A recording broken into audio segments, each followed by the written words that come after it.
Noite.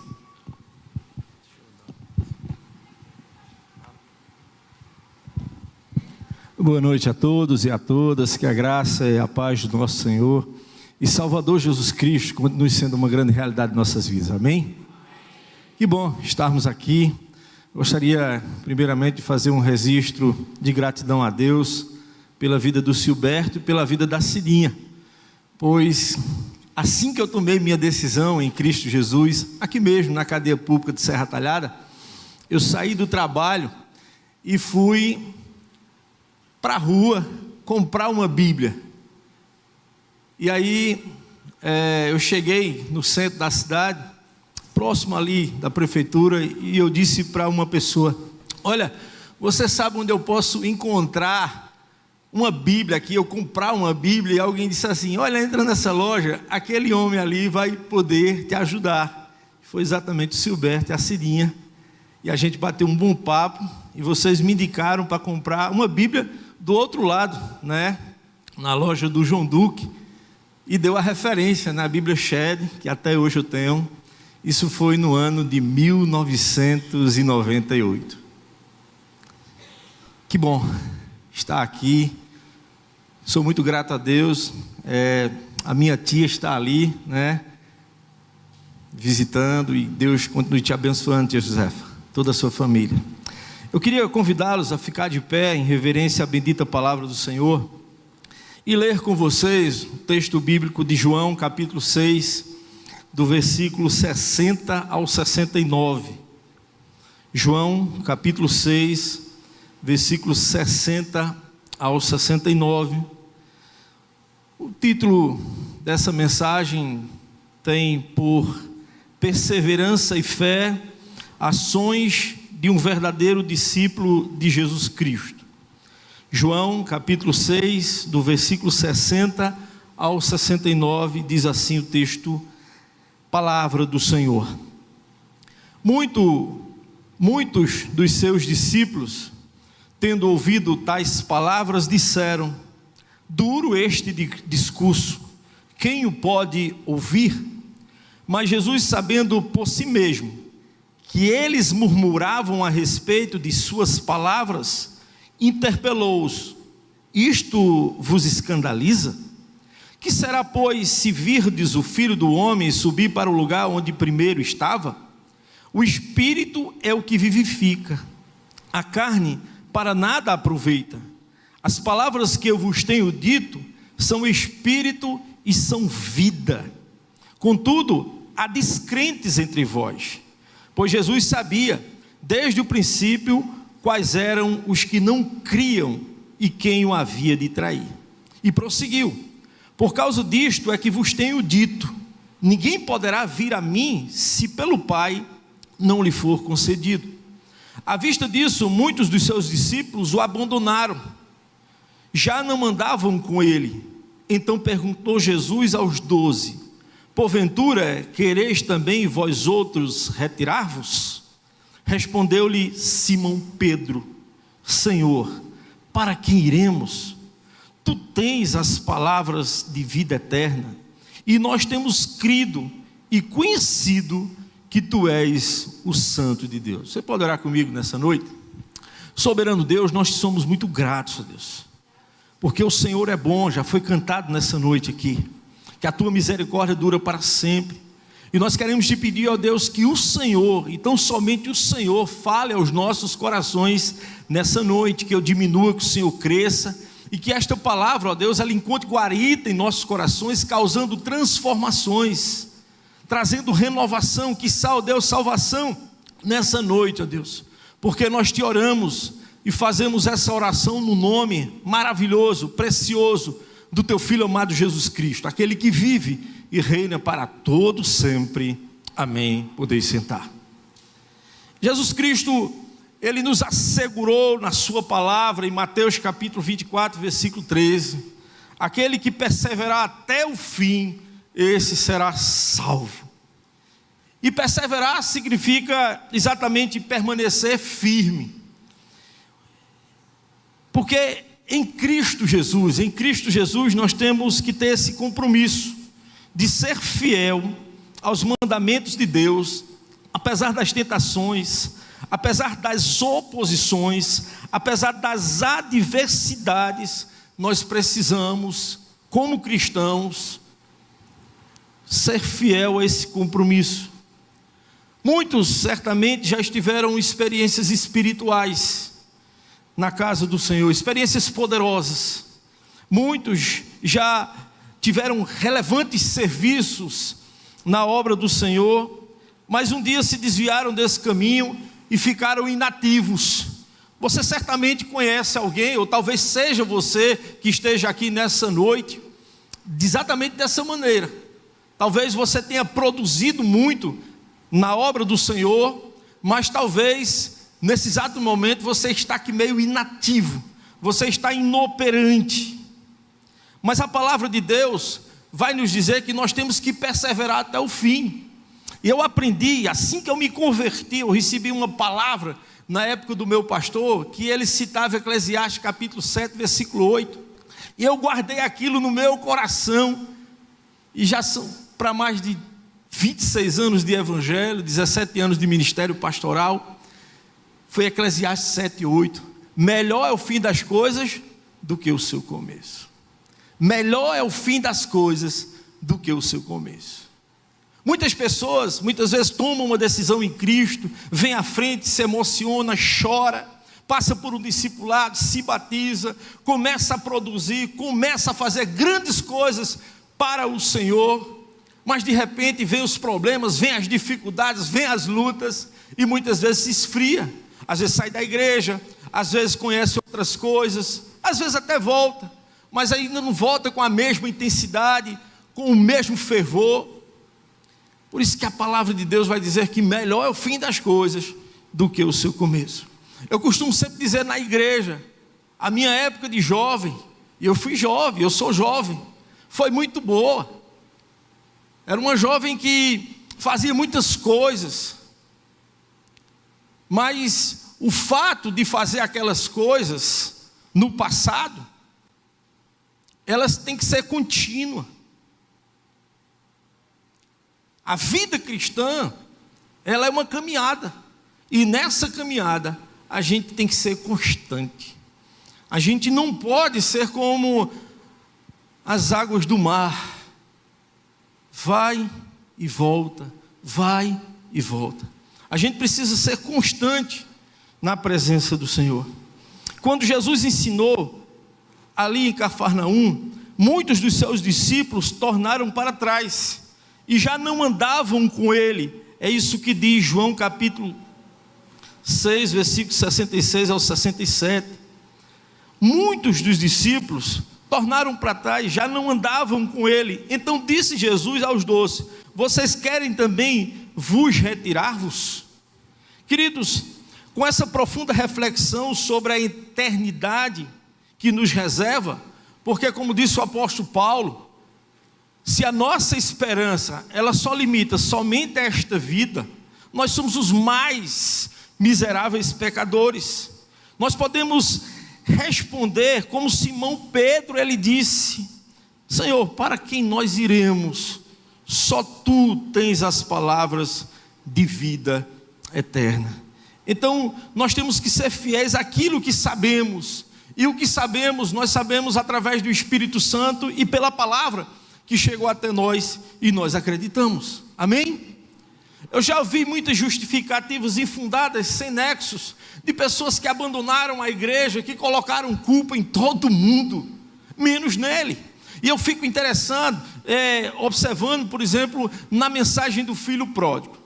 O filho pródigo, ele sai de casa, pede a herança ao pai, gasta todos os bens com as meretrizes, chega ao fundo do poço a ponto de querer comer lavagem de porco, comida de porco, e aí ele faz uma oração sincera. E eu acho muito interessante a oração sincera dele, porque ele não coloca culpa no pai dele, ele não coloca culpa no irmão dele, daquele mala sem alça que ficou na casa do pai, ele não colocou culpa nas meretrizes, ele não coloca culpa nos amigos, ele coloca culpa nele mesmo. Eu pequei contra os céus e pequei contra ti. Eu não sou digno de ser chamado teu filho. Muitas vezes, algumas pessoas, elas saem da igreja, não é? Há uma tendência muito natural, e muitas vezes coloca culpa em algumas pessoas, coloca culpa na liturgia, coloca culpa em todo mundo, menos ela. O filho pródigo, ele tomou essa decisão: eu vou voltar à casa do pai. Eu pequei contra os céus, eu pequei contra Deus. A nossa fé, meu querido, ela tem que estar em Cristo e não nas pessoas. A minha fé não está nas pessoas. Eu lembro-me quando eu me batizei, pouco tempo que eu me batizei, eu fui discipulado por então o meu pastor Josias Dantas. Com pouco tempo, ele pediu para sair da igreja, eu fui para um campo no Maranhão. E nós ficamos muito tempo sem pastor, mas muito tempo mesmo. Nós tivemos muito tempo com pastores interinos, mas a gente nunca deixou de fazer a obra do Senhor. A gente nunca deixou de amar ao Senhor. A gente nunca deixou que a obra ela capengasse, porque nós sabíamos, aquele pequeno grupo de irmãos ali da primeira igreja batista em São José do Belmonte, sabíamos que Deus de fato ia mandar um homem de Deus, e Deus mandou. Deus mandou o pastor Etelvino, que inclusive foi pastor interino desta igreja, não é? Um homem de Deus. E é interessante que quando o pastor Etelvino chegou, ele não encontrou uma igreja capengando.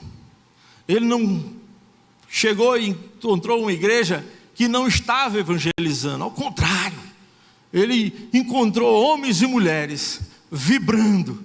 Como ele já tinha esse fervor evangelístico e missionário, casou.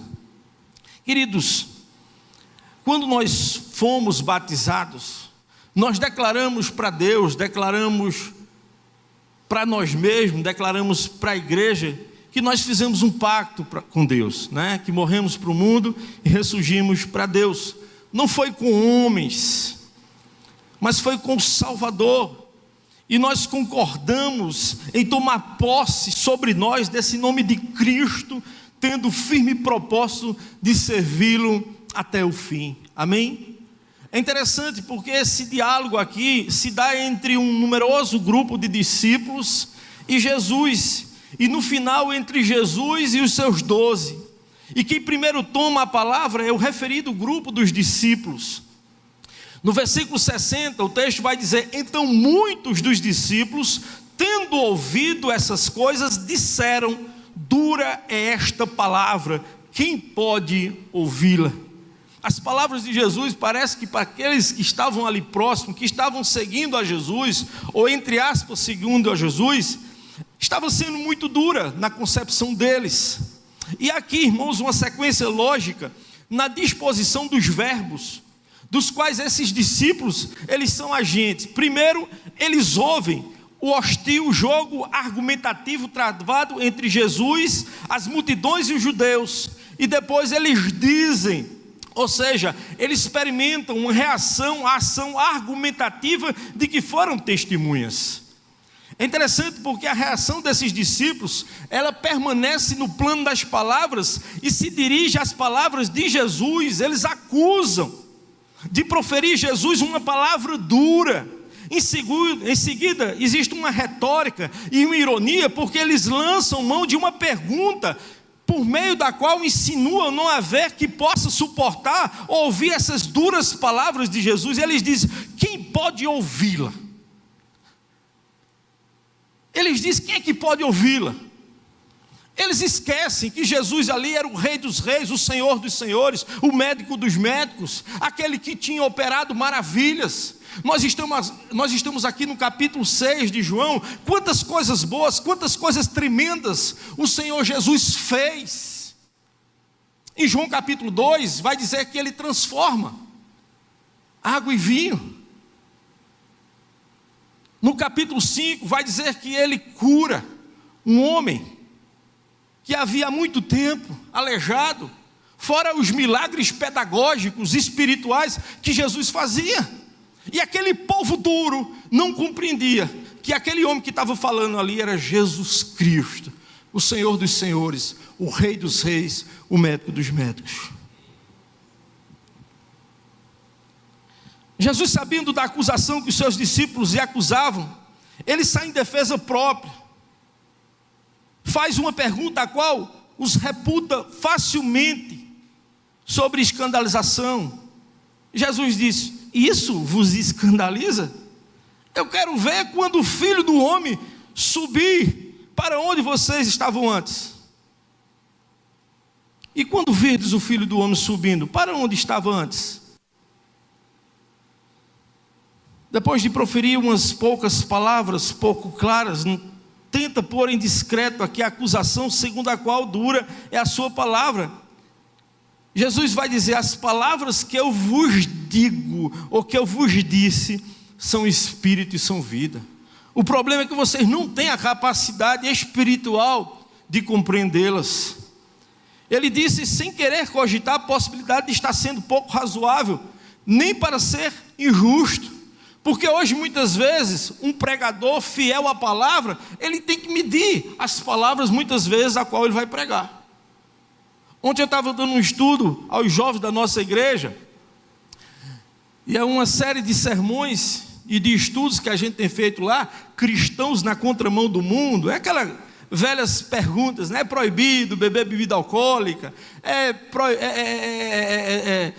o crente pode fazer tatuagem, enfim, a gente está com uma série, e muitas vezes a gente tem que ter um cuidado tremendo de citar textos bíblicos, de falar a palavra de Deus, porque muitas vezes a gente pode ferir as pessoas.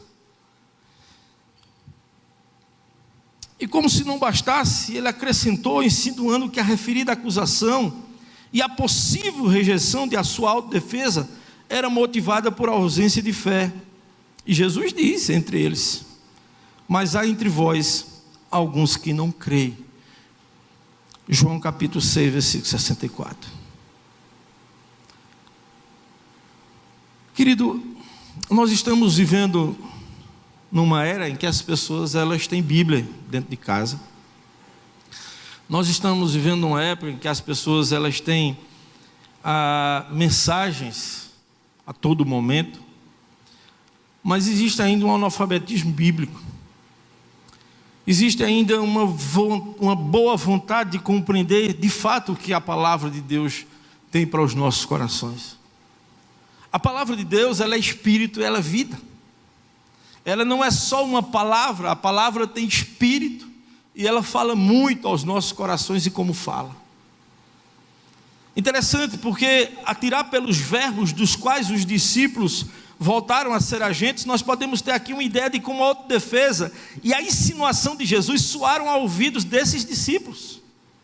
O texto vai dizer que a partir daí, muitos de seus discípulos se retiraram e não mais andavam com ele. Versículo 66. O senhor já imaginou, pastor Paulo? Depois de ver tantos milagres, depois de ter uma aproximação física com Jesus, depois de ver Jesus operando, de Jesus fazendo coisas tremendas, esses homens aqui ora se retiram da presença do Senhor Jesus. A partir daí, não foram poucos, mas o texto bíblico vai dizer que muitos de seus discípulos se retiraram e não mais andavam com ele. Como nós costumamos dizer lá em São José do Belmonte, né? Na SMHP, deram linha na pipa, saíram da presença de Jesus, fugiram da presença do Senhor Jesus.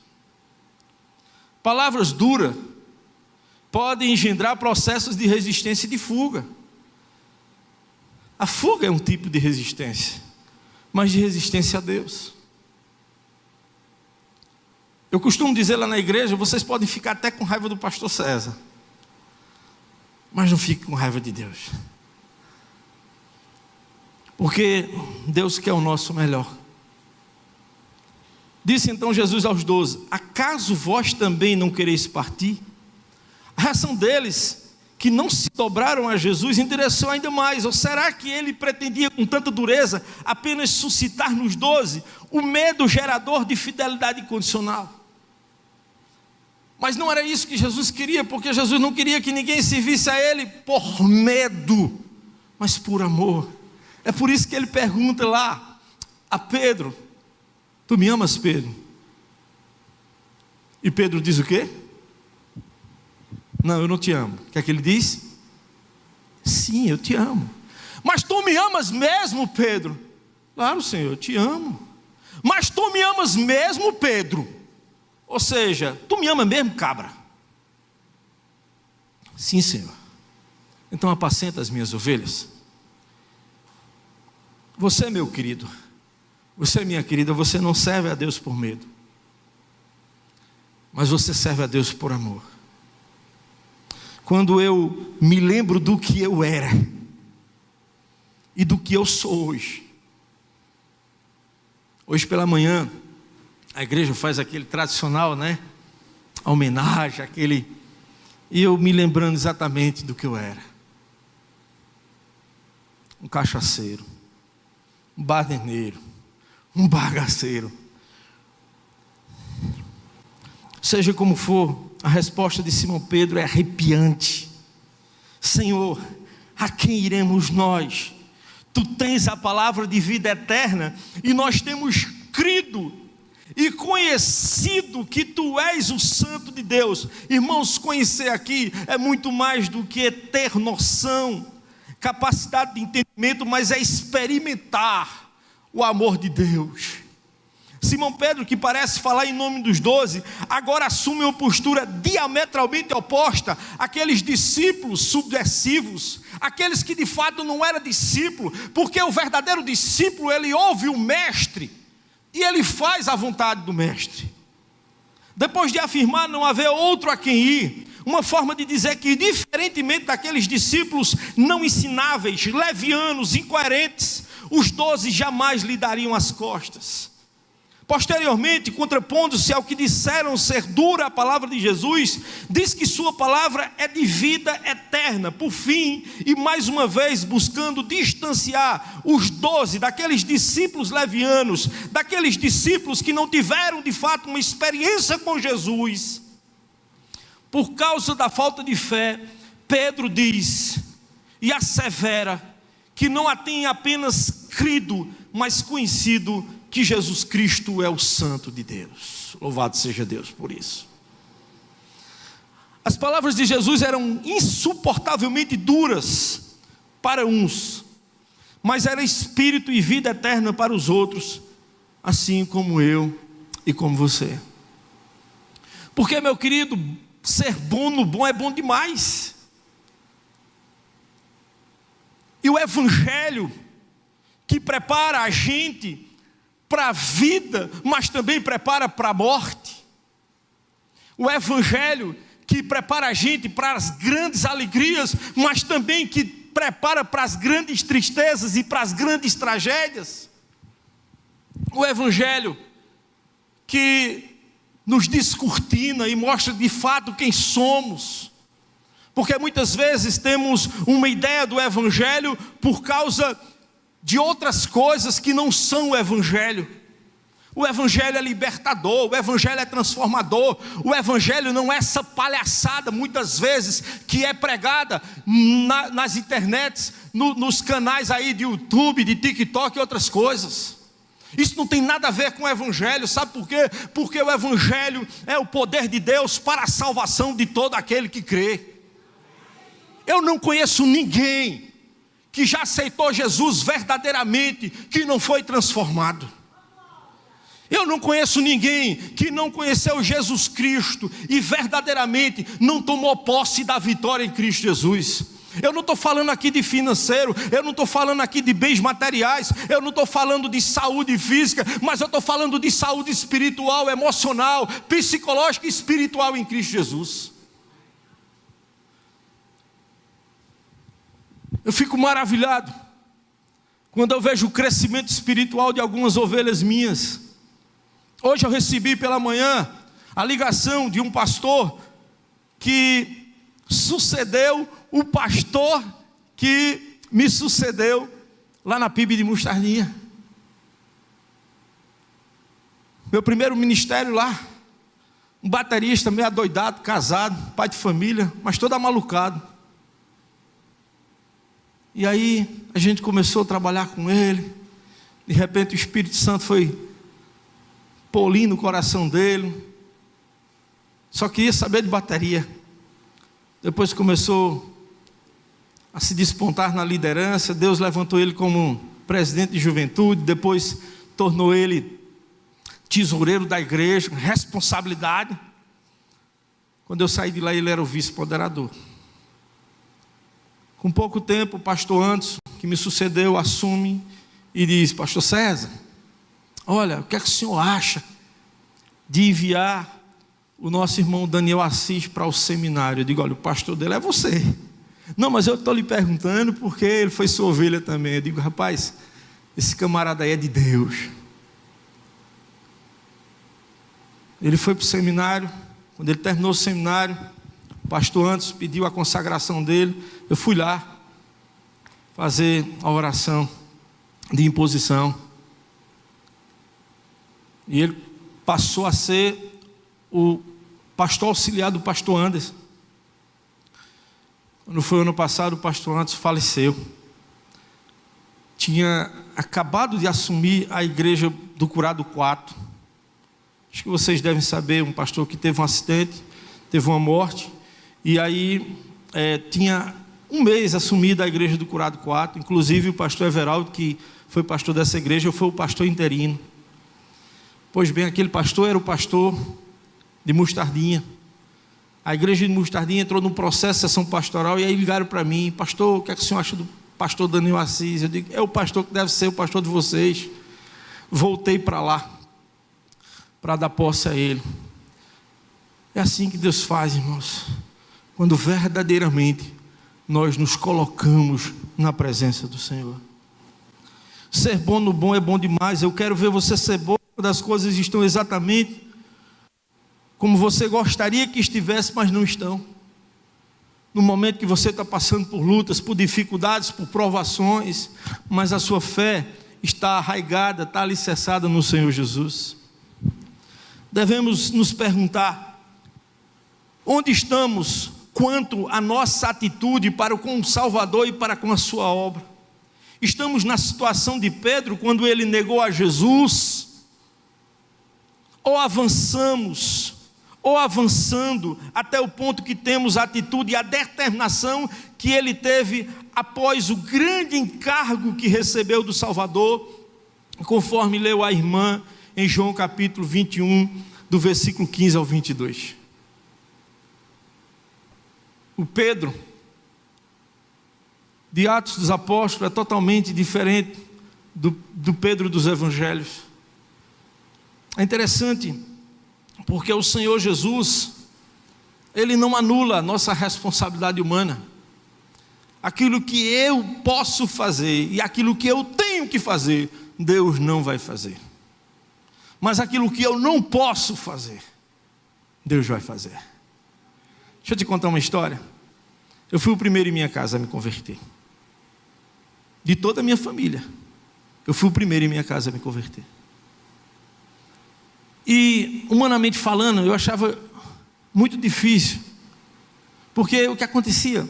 Quando terminava a escola bíblica dominical, lá para as 11h15, 11h30, eu chegava em casa e eu via lá meu pai, meus irmãos tomando cachaça, ouvindo Aguinaldo Timóteo, Altemar Dutra, e aquilo me angustiava. E eu dizia: meu Deus, como é que eu vou salvar essa família? Como é que eu vou salvar a minha mãe, que é extremamente religiosa, minhas irmãs? Oh Deus, me ajude. E eu só vi uma palavra do Senhor Jesus: persevere, continue servindo. E Deus está fazendo a obra, irmãos. Não desista. Não desista de você. Não desista da sua família. Não desista das pessoas que estão próximas de você, porque Deus lhe chamou. E Deus tem coisas maravilhosas e tremendas com você. Isso não é um clichê evangélico. É algo que vem do fundo do meu coração e também pela palavra de Deus. Devemos nos esforçar para obedecer a todos os mandamentos. Era isso que Jesus estava dizendo a Pedro: obedeça. E você verá depois o que vai acontecer na tua vida. Pedro era duro, era difícil, talvez fosse igual a mim e a você, cabo ruim de coração, mas o Senhor lapidou, porque água mole em pedra dura, tanto bate até que fura. Devemos nos esforçar para obedecer a todos os mandamentos e prestar muita atenção àqueles que são mais difíceis para nós, porque são exatamente esses que muitas vezes se aparecem difíceis para nós, que Deus tem uma obra tremenda e maravilhosa. Eu lembro da minha irmã Gorete, trabalhava no fórum. Minha irmã Gorete era difícil demais. Jesus. Ela teve o primeiro filho, ela botou Pedro Jorge, porque o menino nasceu no dia de São Pedro, e aí ela era devota de São Jorge. O outro nasceu, João Paulo, e ela fez uma homenagem a João Paulo II. Extremamente difícil, extremamente difícil. Mas um dia Deus tocou no coração dela, e é interessante que ela começou a evangelizar, ainda não tomando a decisão, Silberto. Ela era dizimista da igreja, sem ser membro da igreja. Irmão Ricardo,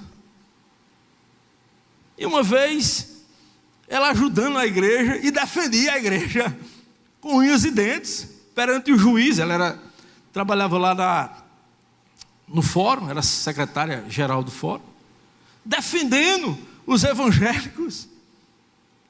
E aí teve uma vez que ela disse: César, o que é que falta para mim? Eu digo: tomar a sua decisão. Só isso. Eu digo: só isso. Porque crente você já é. Naquele dia a gente chorou junto, e ela é uma bênção do Senhor. O Senhor estará ao nosso lado, nos ajudando em tempos de necessidade e de fraqueza.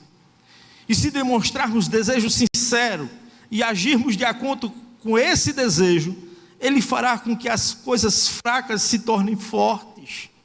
A obediência nos dará força para vencer o pecado, porque você mesmo, meu querido, você sozinho você não vai conseguir. Eu tenho dito isso nas reuniões que a gente tem lá na SMHB. A sala não dá mais, né? Não é, Pinheiro? A sala está pequena para tanto homem. Você não vai conseguir só. Você precisa de ajuda, e a igreja é exatamente essa agência de Deus para te abençoar, meu querido. Tire da cabeça que a igreja é problemática, que a igreja é difícil. O difícil é você, pode ter certeza disso. A obediência nos dará forças para vencer o pecado. Também devemos entender que o teste da nossa vida exige que obedeçamos, muitas vezes, sem saber os resultados. Eu lembro-me quando o pastor Etelvino chegou na nossa igreja, duro, seco. Jesus! Mas eu tinha ouvido uma palavra do seminarista até então, Everaldo, na época. Disse: olha, eu fui ovelha de Etelvino, lá em Taquitinga. Obedeça. Obedeça. Eu disse: mas Everaldo, o homem é muito duro. Ele disse: obedeça. Querido, é bíblico. Obedecer aos vossos guias, obedecer aos vossos líderes. Quando Pedro aprendeu a obedecer ao Senhor, Deus fez uma grande obra na vida dele. Pedro deixou de ser aquele homem momentâneo, instável, para ser um homem de Deus. Quando você olha o Pedro de Atos dos Apóstolos, você vê um homem que não abre nem para o trem, um homem ousado, um homem de intimidade com Deus. E eu creio que é exatamente isso que Deus quer fazer com todos nós. Hoje nesse momento nós iremos celebrar a ceia, não é isso? E esse é um momento muito especial, é um privilégio nós estarmos participando. Então eu queria convidar você, em nome de Jesus, para estar orando comigo. Eu não sei quais os problemas, quais as dificuldades que você tem enfrentado. Eu tenho enfrentado muitas lutas e dificuldades, mas o Senhor tem me dado vitória. Não porque eu mereço, mas porque o Senhor, Ele é especialista em abençoar, em ajudar. Eu queria convidar você a curvar sua cabeça, a refletir sobre sua vida. Quais são os seus pensamentos? Quais são suas ideias? Quais são os seus planos? Quais são os seus projetos? Eu queria dizer uma coisa: se os planos e projetos não estiverem em consonância com o Senhor, nem tente. Se os seus planos e projetos estão distorcidos da palavra de Deus, nem tente. Porque o Senhor Jesus, Ele disse: sem mim nada podeis fazer. O Senhor Jesus, Ele paga um alto preço naquela cruz do Calvário por mim e por você. É interessante que multidões andavam com Jesus e não tiveram a sensibilidade que um dos ladrões da cruz, um dos malfeitores, teve. É impressionante que muitos líderes religiosos se aproximaram de Jesus, mas não tiveram a sensibilidade que aquele ladrão da cruz teve. Nós estamos aqui porque merecemos, nós não temos nada de bom, mas esse aí, Jesus Cristo, é inculpável, é inocente. Senhor Jesus, lembra de mim quando estiver no teu reino. E Jesus amorosamente, graciosamente diz: ainda hoje estarás comigo no paraíso, demonstrando amor, demonstrando graça, demonstrando misericórdia, exatamente por causa do arrependimento, da confissão daquele homem. Essa é uma noite também de confissão, de confessar a você mesmo, de confessar a Deus das suas dificuldades, das suas lutas. E o Senhor, nesta noite, Ele quer limpar o seu coração, porque a Bíblia diz: se confessarmos os nossos pecados, Ele é fiel e justo para nos perdoar e nos purificar de toda injustiça. Faça essa oração comigo, se coloque na presença do Senhor, abra a sua vida, deixe o Espírito Santo de Deus inundar seu coração, sem reservas, sem dificuldades. Deixe o Espírito Santo de Deus agir nessa noite ao teu coração. Não crie barreiras, não crie obstáculos para que o Senhor te envolva completamente. Ah, pastor, mas eu tenho feito tanta besteira, eu tenho feito tanta burrice, eu tenho dito tantas palavras, eu tenho feito isso, eu tenho feito aquilo. Pare por aí. Jesus, Ele quer apagar tudo isso e quer te renovar e quer reconstruir tudo aquilo que de bom tem na tua vida, querido.